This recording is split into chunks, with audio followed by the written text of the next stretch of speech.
Hola, ¿qué tal amigos? Muy buenas tardes, los saluda con mucho gusto Eduardo Ahmed López. Me acompaña Mariana Ortiz. ¿Cómo estás, Mariana? Bienvenida, ya tenías 2 programas que no estabas. Ay, sí, ya extrañaba estar aquí. Muy contenta por volver con ustedes y tener a nuestro gran invitado. Hoy tenemos un gran invitado, doctor Galaviz. Muchísimas gracias por aceptarnos la invitación.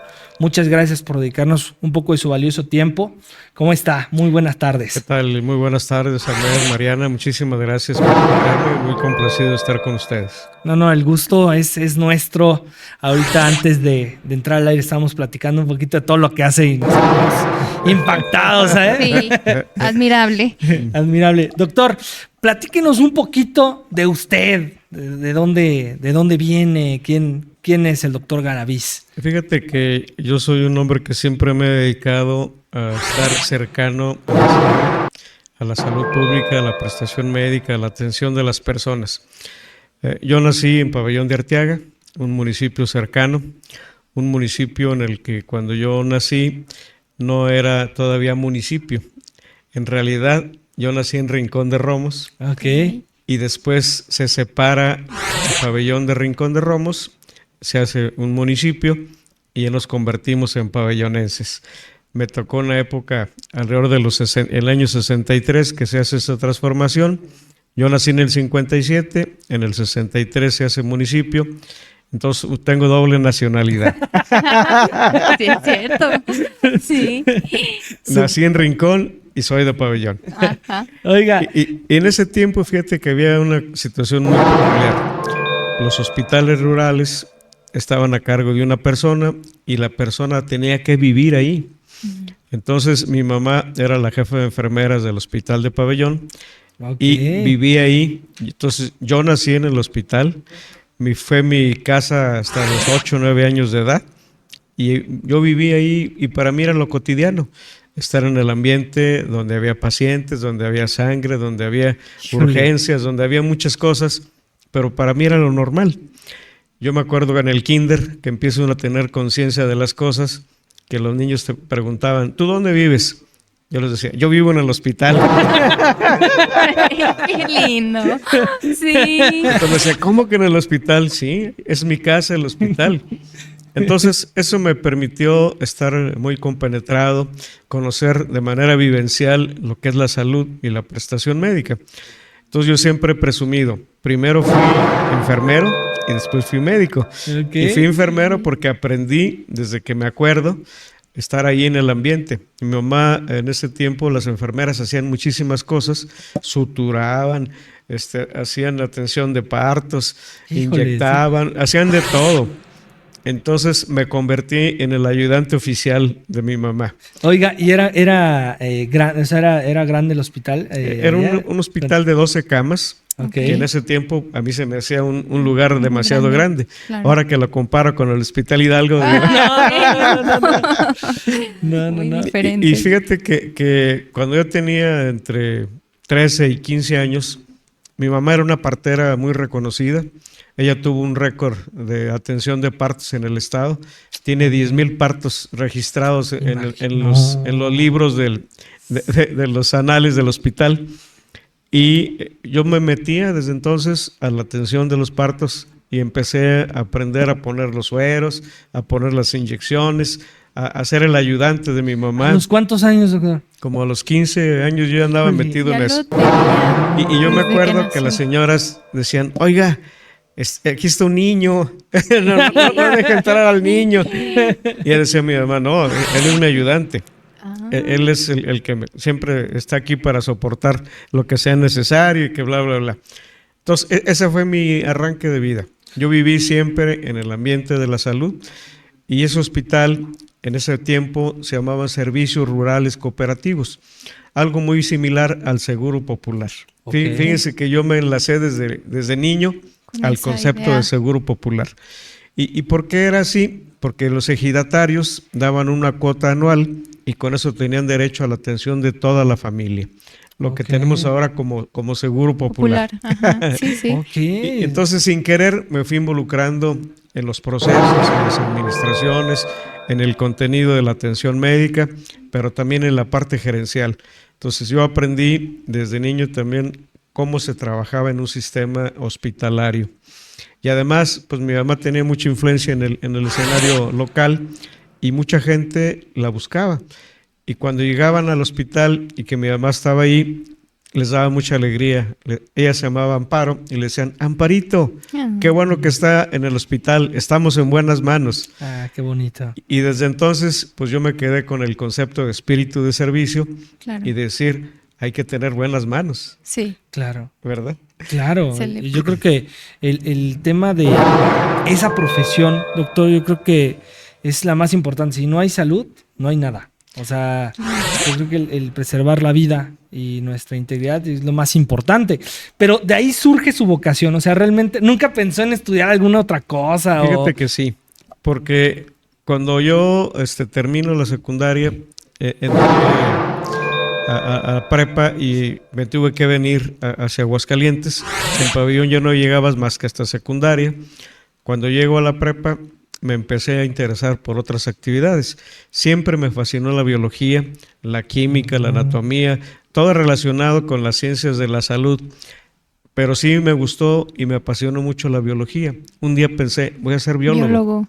Órale. Y luego tuve mucho contacto con un campo experimental que había en Pabellón, donde había genetistas y ingenieros que hacían modificaciones en las plantas, y me empezó a interesar también mucho.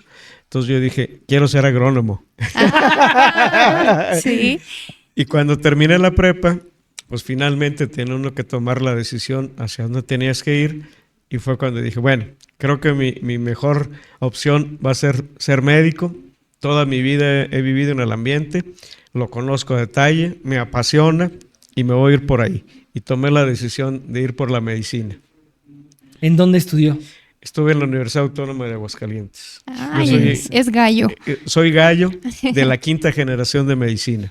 5ª generación, o sea, casi primeros. estrenando. De las primeras generaciones. Las primeras generaciones. ¿Y qué tal estaba el nivel cuando le tocó estudiar? Fíjate que tuvimos excelentísimos maestros. Yo los recuerdo con gran aprecio, porque todos eran sabios, todos eran con un buen nivel de preparación. Yo creo que el 70% de la generación terminó estando en la toma de decisiones y terminó con especialidades de mucho impacto. Entonces, en ese tiempo, el ranking de la universidad llegó a estar en el 5º lugar del ranking nacional como escuela de medicina. Sí. Entonces, sí tuvimos buenos maestros. Yo reconozco que hubo una gran calidad de la docencia en la salud, y eso pues nos generaba mucho más pasión y mucho más deseo de seguir en el esquema de la atención al paciente. Oiga, y nunca regresándonos un poquito, usted colaboraba en el hospital y demás, ¿nunca sintió como nervios o que se iba a desmayar? Porque ya ve que hay gente que ve sangre y se desmaya o le da... Fíjate que desde niño tenía mucho contacto con la sangre, porque hoy veía los heridos y las cosas y cómo mi mamá suturaba y hacía manejos. Ya se le hacía Lo que normal. sí me impresionó muchísimo fue la primera vez que vi cómo salió una placenta. Eso sí es impactante, porque nace el niño y luego de repente aparece una masa gelatinosa con muchísima sangre, y en ese tiempo se les ponía un cómodo. Se atendían los partos en cama, se ponía un cómodo, entonces tomabas al niño, cortabas el cordón y luego le hacías un poco de tracción y se venía la placenta. La primera vez que vi una placenta me impresionó, porque era una masa gigante que cayó en el cómodo y que hizo un estruendo, splash, y pura sangre, ¿verdad? Y dije, ¡ay! No, pues sí, eso sí está muy impactante. Sí, yo dije, ¿qué es esto? Sí. ¿Verdad? Yo no sabía que si era la placenta. Entonces, que la voy viendo, dije, ¿qué será esto? Sí. Ya después mi mamá me explicó, mira, es lo que nutre al niño y que es esto y es lo otro. Y ya entiendes el fenómeno. Pero sí fue una de las cosas que más me impresionaron, ver una placenta. Y además que las placentas siempre se revisan. Tienen cotiledones, tienen que tener los cotiledones completos, porque si no hay el riesgo de que si se queda pegado uno en la matriz puede haber un sangrado intenso. Entonces siempre la voltea uno, ve uno la cara que estaba adherida a la matriz y ves que esté completa. Si está completa, pues ya se desecha. Y si no, pues hay que hacer una maniobra de una limpieza de la cavidad uterina. Entonces todo eso pues lo fui aprendiendo viéndolo y con mi mamá. cuando yo termino la carrera de medicina y que llegamos a hacer el internado, yo ya tenía una experiencia de haber atendido unos 100 partos, yo creo. No le llevaba mucha ventaja a sus compañeros, ¿no? Sí. O sea, Me gustaba mucho la parte de la obstetricia. Entonces, cuando yo llego al servicio de obstetricia, yo hice mi internado rotatorio en el hospital de la Clínica 1 del IMSS, que era un gran hospital, era el único hospital grande que teníamos en ese momento. Ni siquiera el Hidalgo le competía, era un hospital bastante grande, y tuve la oportunidad de hacer ahí mi internado rotatorio, y me encantaba urgencias, me encantaba el área de obstetricia y de cirugía. Eran mis 3 áreas que me apasionaban. Y cuando me tocó una vez una rotación, iba yo a pasar a gastro, y uno de mis compañeros llega y me dice, oye, fíjate que me tocó en cardio, y el doctor Meneses es durísimo. Yo no quiero estar con el doctor Meneses. ¿Qué te parece si hacemos el cambio? Tú te vas a cardio y yo me voy a gastro. Y le dije, ¿por qué no?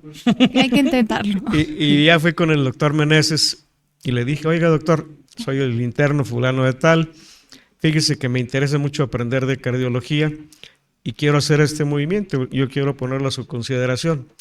Voltea y me dice, pero sí sabes que cardiología es de las áreas más complicadas. Le digo, pues sí, pero yo quiero aprender. Dijo, mira, todos los internos aquí entran a las 7, pero en cardio entran a las 6. Tienes que estar desde las 6 de la mañana y a todos mis pacientes yo te voy a asignar quiénes son, les tienes que tomar su electro, les tienes que tomar sus muestras. Cuando yo llegue a las 7 ya tiene que estar todo el cartabón de lo necesario para poder manejar el paciente. ¿Aceptas? Sí, le dije, pues claro que sí, me encanta.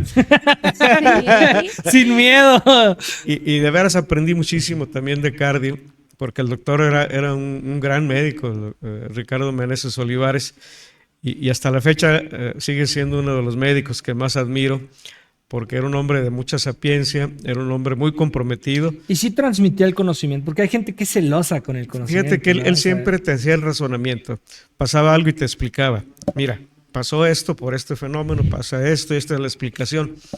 Entonces empiezas a tener un pensamiento lógico y que te ayuda a poder asimilar y aprender mejor. Entonces sí compartía sus conocimientos para que... Sí, fíjate que sí, era un buen maestro. Tuve muchos maestros también en el internado de muy alta calidad. Entonces creo que siempre abonaron para que vayas generando tu experiencia, tu conocimiento y finalmente pues tengas sabiduría. Un médico lo que debe aquilatar más es tener sabiduría. Claro. Porque entre más información y esa información es asertiva y le das un pensamiento lógico, pues puede ser más resolutivo. En la medicina hay un aforisma que dice, el cuerpo habla. Entonces te acostumbras a que desde que estás viendo al paciente, ya estás viendo su pelo, si tiene alguna característica especial, cómo está su piel, cómo están sus ojos. O sea, ya lo estás escaneando desde que lo ves. Y muchas veces ya dices, este paciente va por este lado su problema. Sí. Y te haces muy clínico. Cuando estás en la escuela, pues aprendes la teoría. Pero cuando estás ya enfrente del paciente, pues empiezas a interpretar cómo reacciona el cuerpo.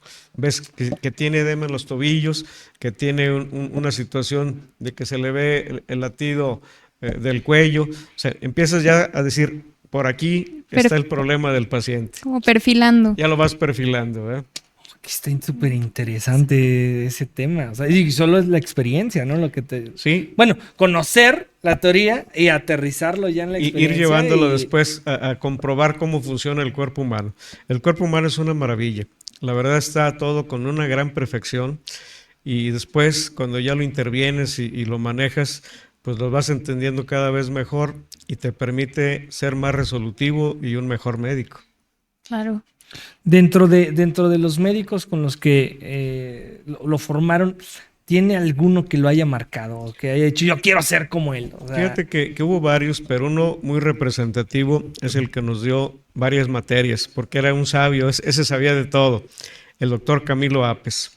Camilo Apes era el encargado de la carrera de medicina cuando inició. Híjole. Y él venía de San Luis Potosí. San Luis Potosí en ese tiempo estaba posesionado como la mejor escuela de medicina del país. Okay. Y él venía con una formación académica de muy alto peso. Y él nos dio anatomía, nos dio fisiología, nos dio histología. Y era un gran médico, súper completo. Cualquier cosa que le preguntabas, el hombre sabía. Pero además tenía una gran cultura. Hablaba de historia, hablaba de antropología. Era un hombre temático muy interesante. Entonces, yo creo que ha sido la figura más determinante en mi formación, el doctor Camilo Apes. Muy bien. Oiga, ¿y a usted no le ha gustado dar clases? Sí. ¿Sí? Aparte de médico, hice una maestría en educación superior. A ver, platíquenos un poquito de su formación. O sea, sí. Yo tengo 3 especialidades. No, ¿cómo? Primero hice medicina general, Okay. y luego hice una maestría en educación superior. Fui maestro y catedrático de la Universidad Autónoma de Aguascalientes. Okay. Luego me metí ya al ambiente clínico y me dediqué 20 años a ser médico de primer contacto, el médico general. Luego don Felipe González me invita a ser secretario de salud. Yo de mi consultorio paso a ser el secretario de salud y era un gran reto. Tenías que tener una formación sólida, tenías que tener conocimientos. Entonces, mientras estuve de secretario, hice 2 especialidades.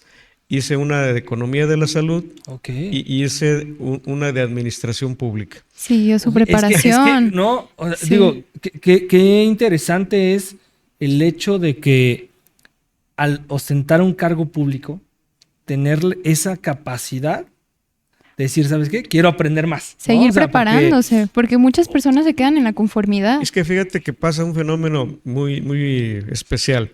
Uno médico, eres clínico, te acostumbras a ver pacientes, pero entras a ser funcionario público y es una parte de economía. Claro. Entonces tienes que volverte gerente. Y para ser gerente, pues hay que tomar administración pública. Claro. Entonces, a mí me pareció muy interesante ir aprendiendo los procesos, porque en la Secretaría de Salud manejamos el 30% del presupuesto de Estado. Híjole. Sí. Entonces, si no tienes un conocimiento de administración, pues realmente tienes un fracaso. Entonces, me di a la tarea de prepararme de manera muy, muy sólida en el aspecto de los procesos administrativos, y hay una relación muy interesante entre salud y economía. Luego te conviertes en un economista. Okay. Cada cosa que sucede dentro del sistema de la atención tiene un trasfondo económico. Por ejemplo, yo tengo ahorita un problema con enfermedad renal en Aguascalientes. ¿Y cómo la estaban tratando cuando llegamos? La estaban tratando con el trasplante renal. Cada trasplante renal nos cuesta 1,600,000 y ese era un modelo de tipo patogénico. Nosotros cuando llegamos lo cambiamos a un modelo salugénico. Ahora estoy haciendo tamizajes renales en todos los adolescentes. Una tira el estudio que se hace me cuesta 175 pesos. Okay. Entonces, con eso me evito un gasto de 1,600,000. O sea, ya hay como esa ideología de prevención, ¿no? O sea, que en México no la teníamos muy arraigada. La teníamos, y nosotros establecimos en Aguascalientes, fuimos el primer estado que cambiamos del modelo patogénico de tratar enfermedades a un modelo salugénico, de provocar salud. ¿Y cómo surge eso, doctor? ¿Usted Bueno, en el transcurso de mi vida como médico, pues tuve que aprender muchas cosas, tuve que estar pues, viendo todo lo que era el sistema nacional y estatal de salud, y eso me permitió ir visualizando. Yo hice economía de la salud y ahí se aprenden ese tipo de cosas. Todos los procesos tienen un costo, todo se tiene que evaluar, y que si no tienes ese conocimiento, pues no puedes llevar a cabo una buena administración. Por ejemplo, un anestesiólogo en un hospital rural como Pabellón, que te falte un turno, se paraliza toda la zona quirúrgica. Entonces tú tienes que tener perfectamente claro cuánto me cuesta ese proceso.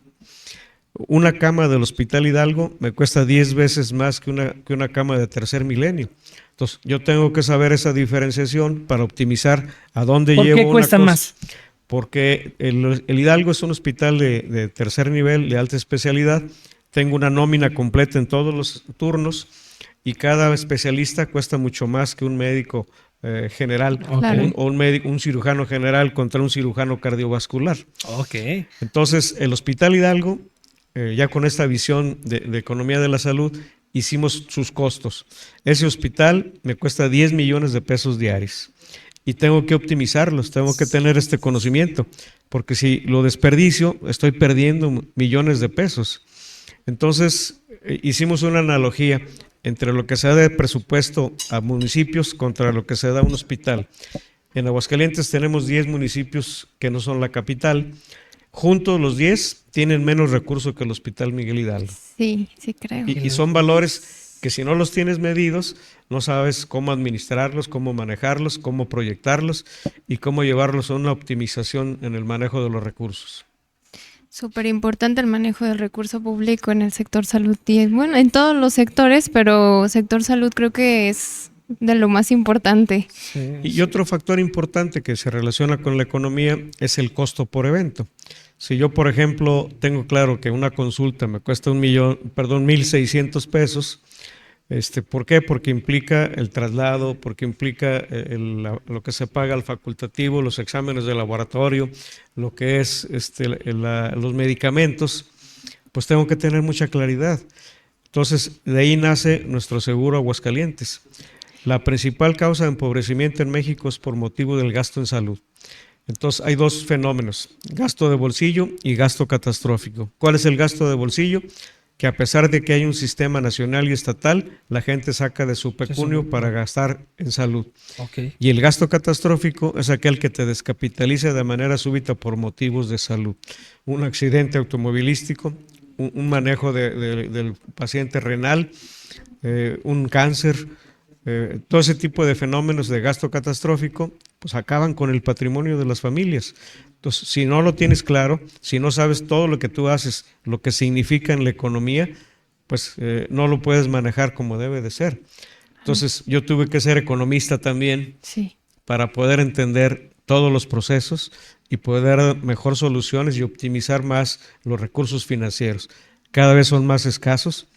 Decirles que yo, la primera vez que fui secretario en el 98-2004, el PIB destinado a salud era de 7.4. Ahorita estamos en 2.5. Híjole, no. Entonces, hay una variación de muchos millones de pesos menos para resolver una problemática creciente, demandante, y que no sabe uno hasta dónde puedes alcanzar. Y es que para crece la gastar. población, ¿no? Y crecen Hay los crecimiento problemas de salud. población, hay devaluaciones, hay muchos factores económicos que participan. Entonces, donde más debes optimizar es en el gasto en salud. Si yo tengo el 30% del gasto, pues con ese 30% lo tengo que optimizar y lo tenemos que manejar de tal manera que el Estado no tenga que gastar tanto en el proceso de salud de enfermedad. Claro. Oiga, doctor, el tema renal, ¿de dónde nace? O sea, ¿por qué hay tanta incidencia de temas renales en Bueno, Aguascalientes? el problema renal es un problema mundial que tiene una gran exacerbación en Aguascalientes por el factor agua. Mucho tiempo no teníamos la claridad por qué no había una buena respuesta al manejo de la enfermedad renal. Se hizo un estudio prospectivo en el que hubo alrededor de 20 años. El doctor Arriola, que actualmente es nuestro director del Instituto de Enfermos Renales, estuvo investigando qué pasaba con el recién nacido, qué pasaba con las mamás. En la orina y en los líquidos corporales del recién nacido y de las mamás encontramos que había 3 elementos tóxicos: metales pesados, herbicidas y pesticidas. No, desde los Y eso bebés. condiciona que haya un riñón mucho más pequeño. Todos los hidrocálidos nacen con un riñón más pequeño que el resto del mundo. Y eso funcionalmente hace que más rápidamente se desgaste y que desde los 15 o 17 años puedes caer ya en insuficiencia renal. Todo eso ya lo tenemos bien manejado y por eso estamos haciendo ahora tamizajes en todos los muchachos de 15 años. Porque cuando tú detectas de manera pronta que hay una insuficiencia renal, la puedes tratar y puedes evitar que caiga en insuficiencia renal crónica. Le hemos dado un giro total. Desde que llegamos a la administración a la fecha, disminuimos en un 18% en la incidencia de enfermedad renal en Aguascalientes. Y antes lo único que hacían era ser reactivos y tratar la enfermedad. pero ahora somos preventivos. Entonces, ahora estamos haciendo tamizajes, ahora rompimos una barrera muy importante que era la barrera financiera. ¿Por qué la gente no iba con el médico? Por el costo. Ahora que tenemos el Seguro Aguascalientes, que es un gran programa, que es un referente nacional, quitamos el costo a los eventos y la atención médica.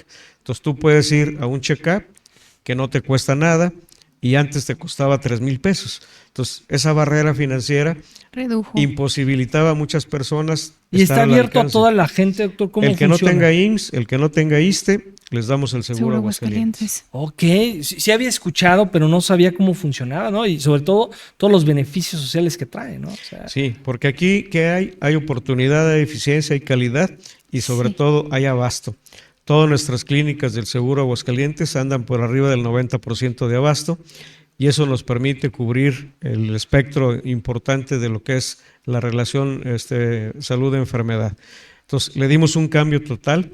Ahorita hicimos un cambio muy representativo. Cuando llegamos a la administración teníamos el lugar 27 en indicadores. Ahorita estamos en el 5 o en el 4 indicadores nacionales. ¿Por qué? Porque se cambiaron los modelos, porque se cambió el sistema, porque fuimos más preventivos que reactivos. Y quiero comentarles y presumirles que en el 25 cumplimos a cabalidad los 5 indicadores más importantes que Naciones Unidas puso en la Agenda 2030. Aguascalientes adelantó 5 años. Lo que se tenía que cumplir en el 30, nosotros lo cumplimos en el 25. Mínima mortalidad materna, mínima mortalidad neonatal, cobertura prácticamente total. El que no tiene IMSS, tiene ISSSTE o tiene Seguro Aguascalientes. Y por primera vez en la historia, problemas como los problemas renales o los problemas crónico-degenerativos, en vez de ser ascendentes, empezaron una situación descendente. Y algo importantísimo, que es un gran indicador, mejoramos en 5 años la esperanza de vida. Ahora los hidrocálidos pasaron de vivir de 72 a 77 años. Híjole, Entonces, en lo que está haciendo en Aguascalientes es un impacto. Admirable. Hemos transformado la forma de cómo tratar, manejar y además tener más excelencia en todos los procesos de la salud de enfermedad. En este modelo salugénico hace que se trabaje todos. Los tomadores de decisiones tienen que participar, universidades, organizaciones, presidentes municipales, Congreso, todos tienen una parte importante en este proceso y hemos dinamizado a todos los actores para que estén trabajando con nosotros. Híjole, de verdad me da mucho gusto escuchar eso de nuestro estado y sobre todo pues que el esfuerzo, la preparación, la experiencia pues traiga ya esos resultados cuantificables, ¿no? O sea, yo creo que el ver ya cómo impacta de manera significativa y positiva las decisiones que tomas, el trabajo en equipo, la colaboración, pues sí que es algo fantástico, ¿no? Que creo que... Es que fíjate que ha habido una combinación, primero, una voluntad política. Tere Jiménez privilegia la salud y financia la salud.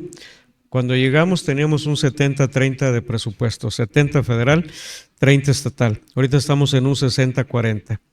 Y les comento que el día 25 de este julio hicimos historia en Aguascalientes. Ya teníamos un buen manejo de la salud, pero ahora le agregamos 4 programas más de muy alto impacto.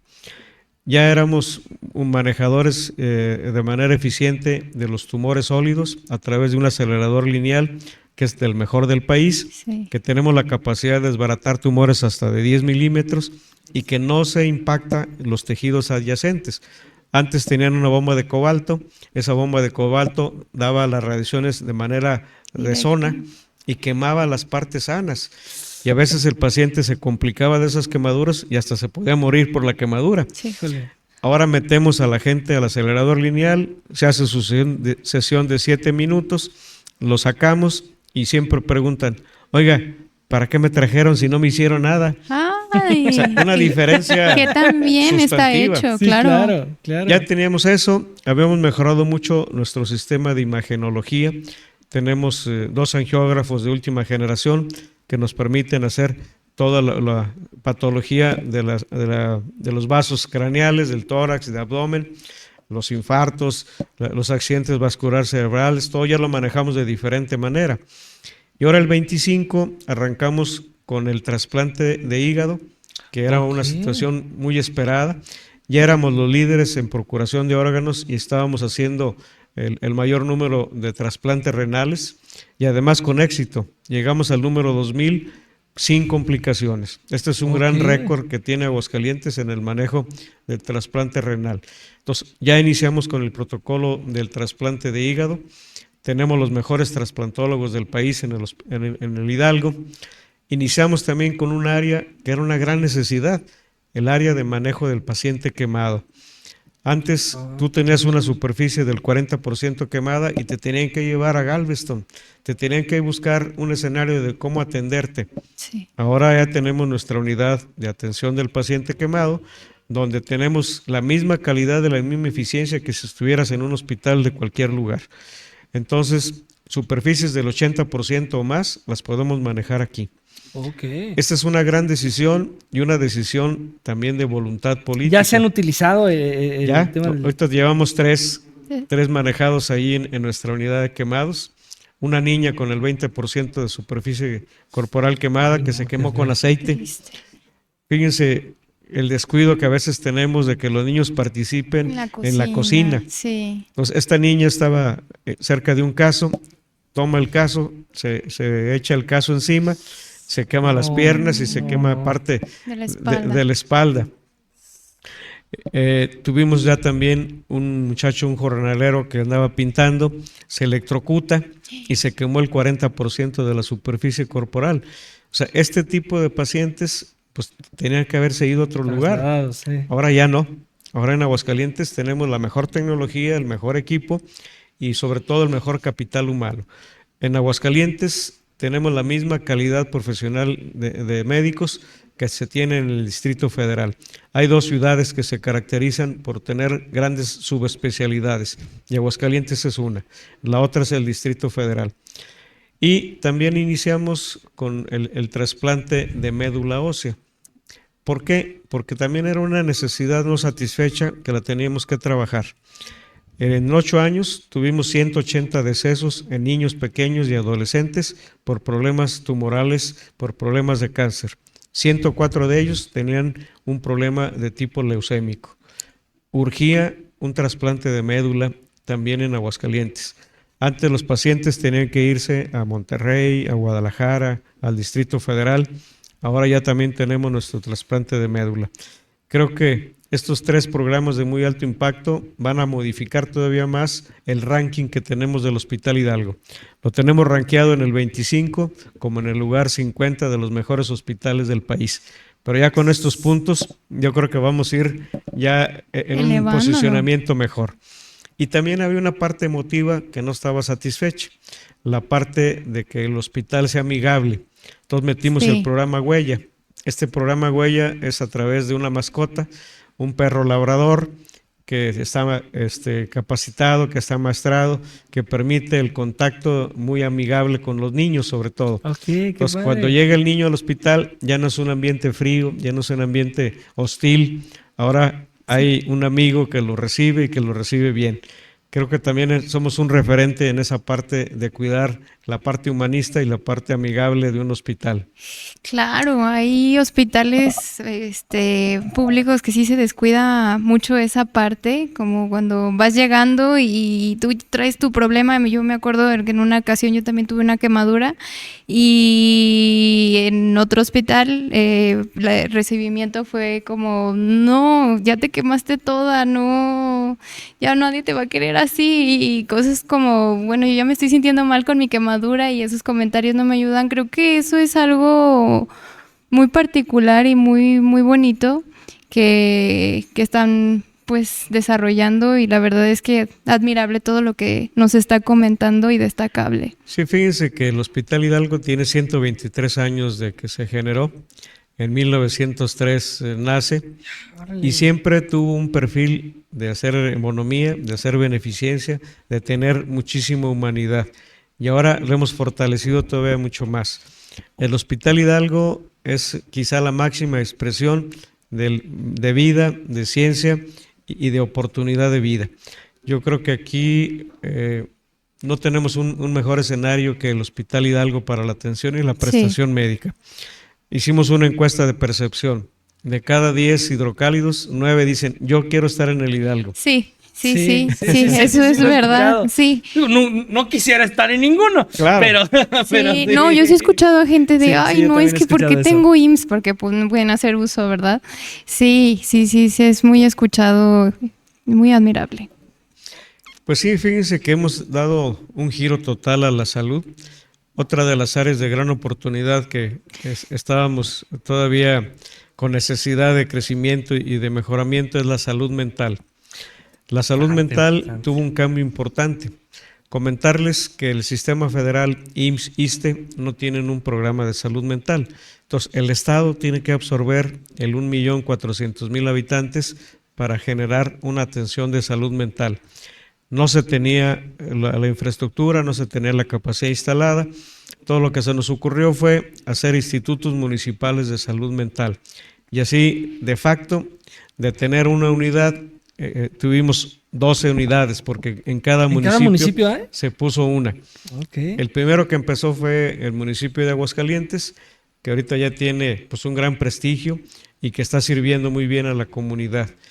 Y otro gran salto que dimos fue meter tecnología de punta en la atención del manejo del paciente con problemas de salud mental. Tenemos el único sistema de neurofeedback en el país y tú me dirás, ¿qué es eso? El neurofeedback es una manera de tener modificaciones en la actividad cerebral. Eso también se le conoce como neuroplasticidad. Okay. El cerebro lo puedes modificar. Primero tienes que conocerlo y luego se puede modificar. Y esto está basado en que el mundo biológico tiene un orden matemático y eso me permite generar algoritmos y me permite generar herramientas que llamamos presuntivas. ¿Cómo sucede? Yo tengo una máquina donde le meto la información biométrica del paciente, todos sus biométricos, cuándo nació, cuánto pesa, qué sexo tiene, bla, bla, bla. Todos los biométricos, luego los someto a un electroencefalograma. Ese electroencefalograma lo mando a un banco de datos y me dice, encontré que con esos biométricos y con esta actividad eléctrica, encontré 10 AMED, que con esta actividad, este es su diagnóstico. De tal manera que en 2 minutos yo puedo tener un diagnóstico presuntivo de lo que está pasando en ese cerebro. Okay. Esto viene a revolucionar de una manera importante el manejo de la salud mental. Esto es un tamizaje que me permite direccionar la ansiedad, la depresión, el insomnio, la ideación suicida. Ahora yo puedo determinar, aunque el paciente no me lo diga, yo puedo con estos patrones, puedo hacer un diagnóstico presuntivo de que tienes una ideación suicida y ya lo puedo canalizar de una manera rápida y oportuna y darle un manejo diferente. Oiga, de primer mundo, doctor. Sí, o sea, esto prácticamente, si no lo conoces, pudiera pensarse que es ciencia ficción. Sí. Yo de niño veía un programa que se llamaba Los Supersónicos. Sí, me tocó también. Y toda esa tecnología de los supersónicos, la botina. Sí. Ahora toda esa tecnología es una realidad. Y esto de manejar de manera telepática las cosas, porque tú te pones la diadema y la diadema hace una interconexión a través de una plataforma. Y lo que yo vea en la plataforma, yo le doy órdenes con mi mente de manera inalámbrica.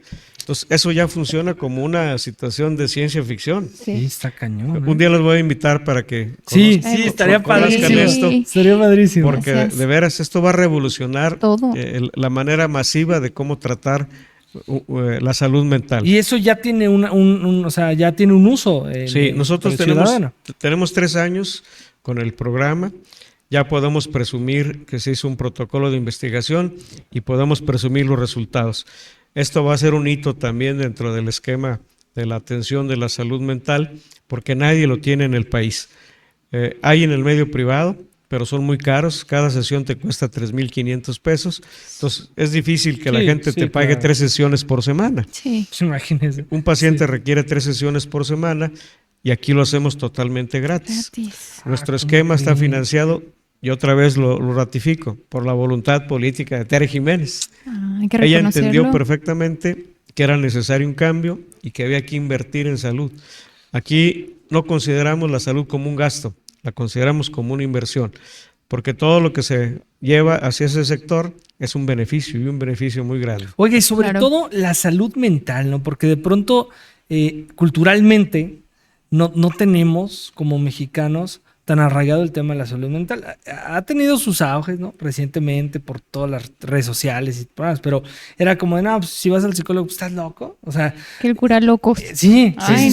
Pero yo creo que es súper también importante que desde el tema del gobierno, de la administración pública, se preocupen por la salud mental, incluso que tengan este tipo de herramientas tan avanzadas, mundo. O sea, de primer mundo, para prevenir, porque yo creo que el tema de la salud mental tiene un impacto, no sé, usted es el experto, pero también en temas ya desencadena, si no se trata bien, enfermedades, ¿no? O sea, y es un problema de salud pública grande. Fíjate que la humanidad siempre ha enfrentado diferentes escenarios. El gran reto en este momento se llama corrección de la salud mental. O sea, si no tienes una política de salud mental, vas a tener fracasos y va a tener una problemática social muy importante. Y en eso también somos punteros. Somos el único estado que se ha preocupado por tener la salud mental, por manejarla, por tener la experiencia de 30 años que iniciamos. Yo cuando fui la primera vez secretario, hice la primera área de salud mental del país. Agua Clara, fue creación nuestra en el tiempo de Felipe González, y ahí todos los estados lo replicaron. Después se convirtió en una política nacional. Agua Clara sigue vigente, ¿verdad? Sigue dando atención. Y esa experiencia de 30 años, ahora la sumamos a la tecnología. ¿Y qué nos dio? Nos dio un programa de neurociencia aplicada a la salud mental y que estamos dando resultados de avanzada. Somos otra vez punteros, somos otra vez el estado que está poniendo las reglas de cómo se deben manejar las políticas públicas de salud. Oiga, súper interesante, doctor, y desde esos tiempos que se preocuparan por el tema de la salud mental, ¿cómo surge? O sea, ¿cómo digo, si ahorita no existe tanto esa cultura, en esos tiempos mucho menos? O sea, ¿cómo surge la idea? Proyecto? Fíjate que esto fue dando una problemática creciente. Cada vez el médico se enfrentaba más con la parte emotiva, con la parte social, con la parte de convivencia, y no sabía cómo resolverlo. Rebasó la capacidad resolutiva del médico tradicional y fue necesario generar el psicólogo, fue necesario generar el psiquiatra, y en el tiempo ha venido evolucionando. Y ahora hemos llegado a tener ya esta tecnología de punta que me permite hacer un buen manejo. Entonces, todo esto nace en el Hospital de Pabellón. ¡Ay, qué bonito! ¡Qué orgullo! ¡Qué orgullo! ¡Qué bonito! Doctor, ¿y cuáles son los proyectos presentes y a futuro de doctor Galaviz? ¿Qué retos vienen? Ajá. Pues mira, para mí siempre el servicio público ha sido mi pasión, mi vida, y creo que nos hemos preparado. La vida me ha dado muchas oportunidades de cada vez tener más cúmulo de experiencia y más capacidad resolutiva. En este momento el PAN abre la opción de que haya candidatos ciudadanos. Yo no soy panista, entonces yo me inscribí en el esquema de participar para ser precandidato a gobernador por el PAN. Okay. ¡Ay, muchas felicidades! Pues acá el apoyo lo tiene. Sí. No, yo creo que se necesita gente con ganas, de nunca dejar de aprender. O sea, y creo que también se necesitan personas que tengan ese amor, esa vocación, y sobre todo que tengan el valor de tomar decisiones y de dar resultados. Claro, o sea, los resultados no es lo mismo hablan. Venir a hablar bonito, a decir con números, ¿sabes qué? Se hizo esto, estas decisiones impactaron de esta manera, claro. Ya di estos resultados. O sea, yo creo que eso es lo importante, eso es lo que necesitamos en la administración pública. Fíjate que yo me considero un buen servidor público. Hemos tenido muchos logros en los 3 escenarios que estuve como primer secretario de salud con panista, después trabajando en Los Pinos con el programa del Seguro Popular y finalmente con esta administración de Tere Jiménez, que es una gran líder y que ha creído en todas las propuestas que hemos hecho. Todo lo que le dije, lo que se tenía que manejar, ella me dijo, estamos para apoyar y todo lo que sea necesario para salud. No hemos escatimado nada en la inversión en salud. Entonces la vida ha sido generosa conmigo, porque he tenido credibilidad, porque he tenido resultados y porque la gente se ve beneficiada. Y esa es la mayor satisfacción. Sí. Es decir, todo lo que he hecho ahora tiene resultados muy positivos, son políticas asertivas, son políticas que transforman y eso es una gran satisfacción. Claro. No, doctor, pues yo creo que súper trascendente la trayectoria. Y a ver, ahora nos remontamos un poquito al tema federal. ¿Cómo fue trabajar ahí? ¿Qué pasó? ¿Qué hizo? ¿Cómo fue su experiencia? ¿Identificó cómo fue el trabajar ya en el nivel macro de la administración pública? Fíjate que fue una gran experiencia, pero teníamos ya un antecedente de mucha cercanía con el gobierno federal. Cuando llega el presidente Fox, había 6 gobiernos panistas, nos llaman a los 6 secretarios de salud, teníamos un gran líder, Julio Frank, que para mí ha sido el mejor médico de todo México, de toda la historia, porque él fue el que generó el Seguro Popular en México. Entonces nos llaman y nos invitan a participar en la generación del concepto.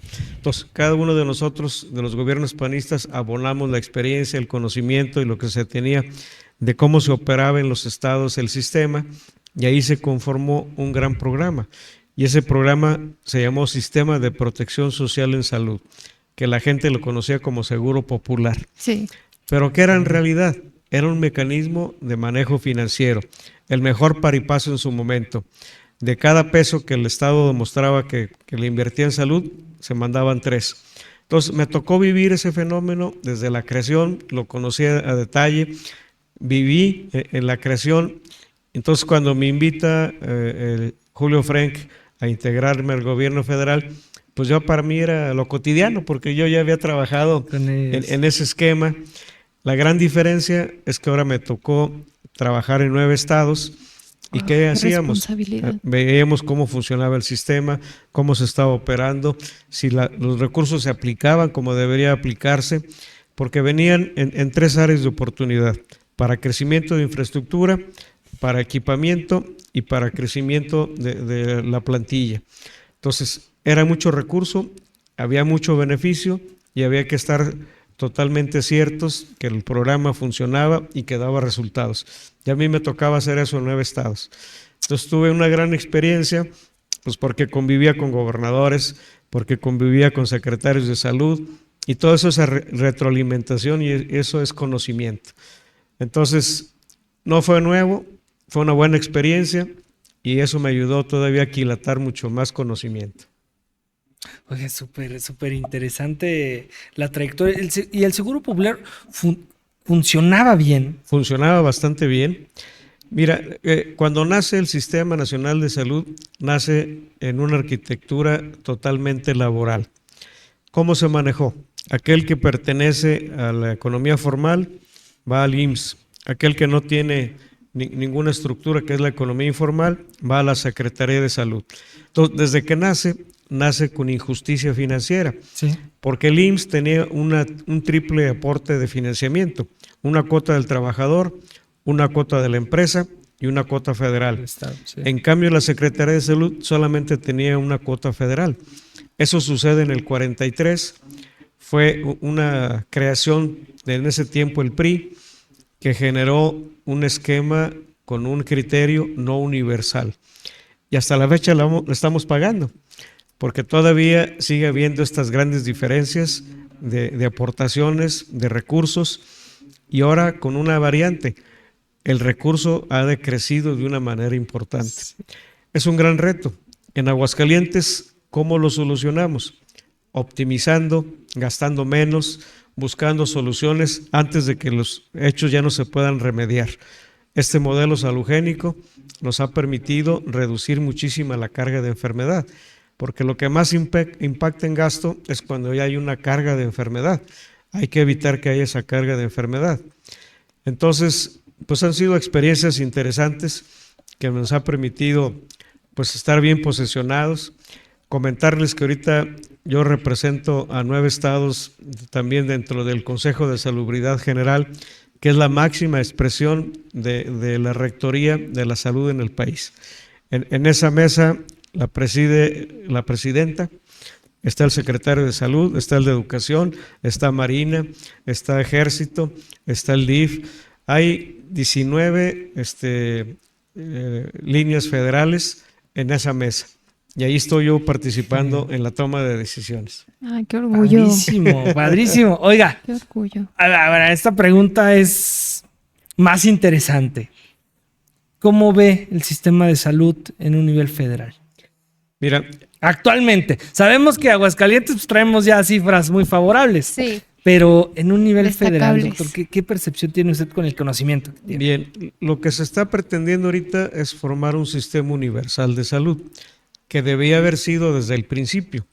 Conceptualmente yo estoy de acuerdo, porque debe ver que el artículo 4 constitucional dice la salud es universal y es para todos, y en este momento está segmentada. Entonces, regresarle a ese origen, yo creo que es la pretensión que todos los salubristas queremos. El gran problema son los mecanismos de operación. Tenemos una mezcla muy importante de capital humano. Por ejemplo, aquí en el estado hay 5 sindicatos.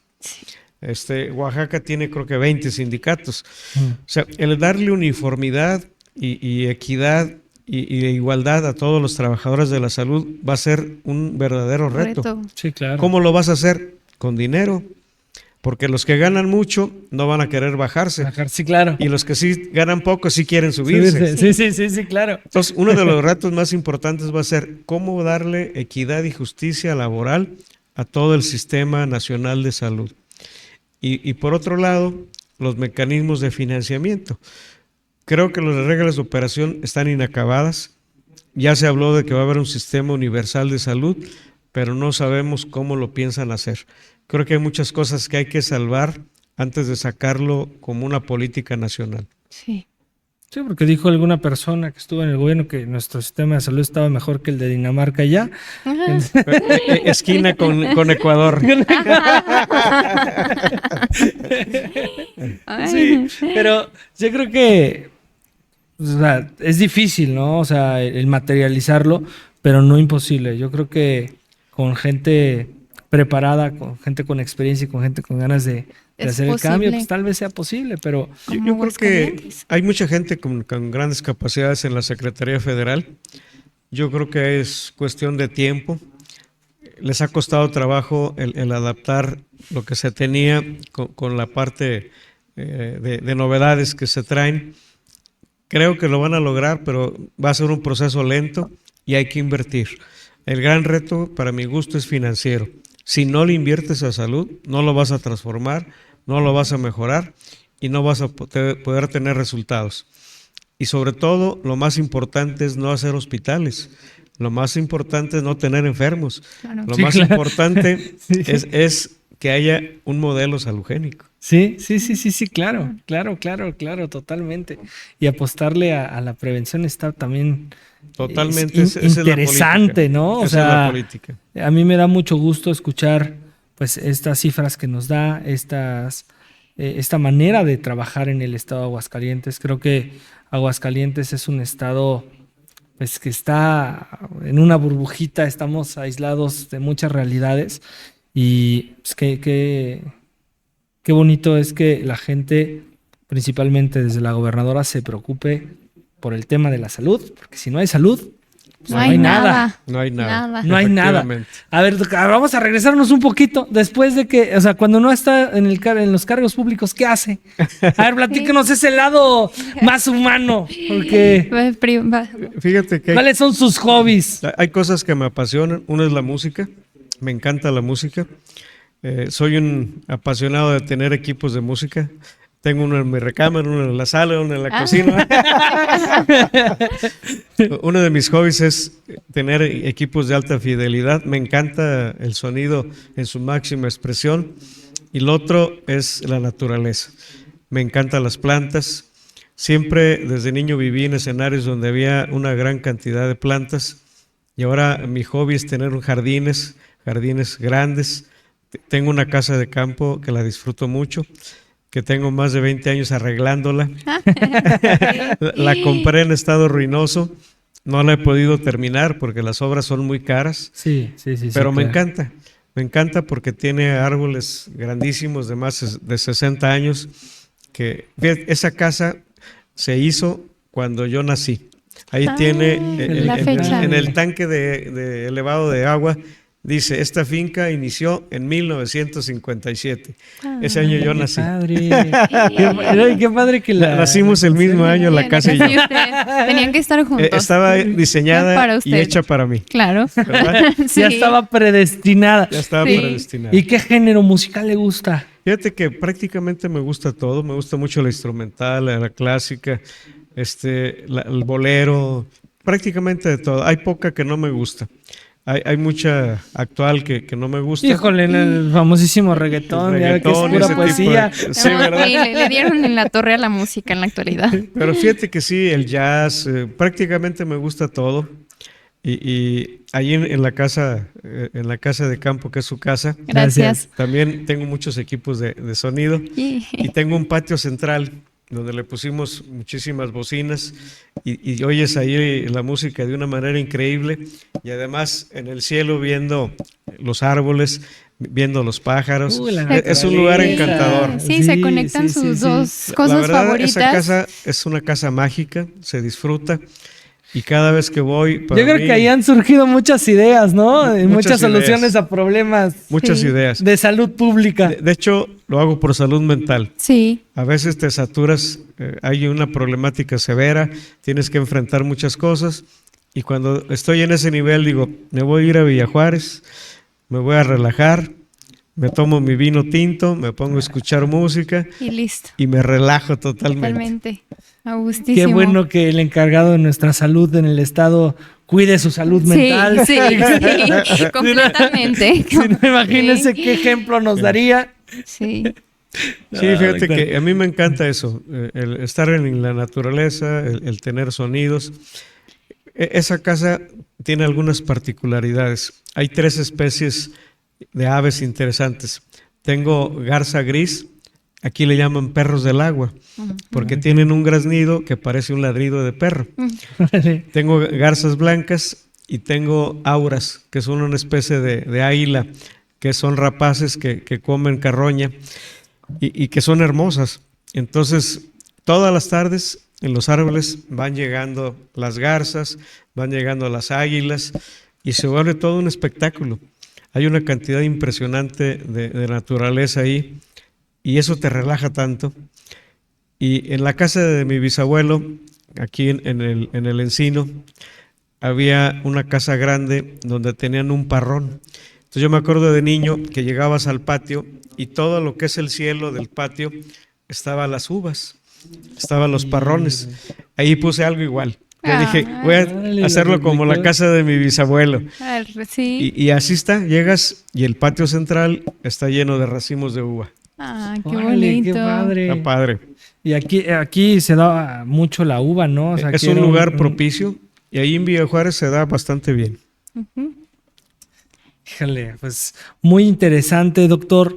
Se nos fue el tiempo, pero esperemos tenerlo aquí más seguido. Muchas Esta es gracias. su casa. Muchas gracias. Cuando haya de esas buenas noticias que nos gustan y que valen la pena difundir, como esos resultados que tenemos como Estado, que tiene como Estado su órgano que dirige, pues aquí están las puertas abiertas, hay que difundir. Gracias, Mariana, gracias, Ahmed. Yo creo que los logros siempre son para difundirlos, ¿no?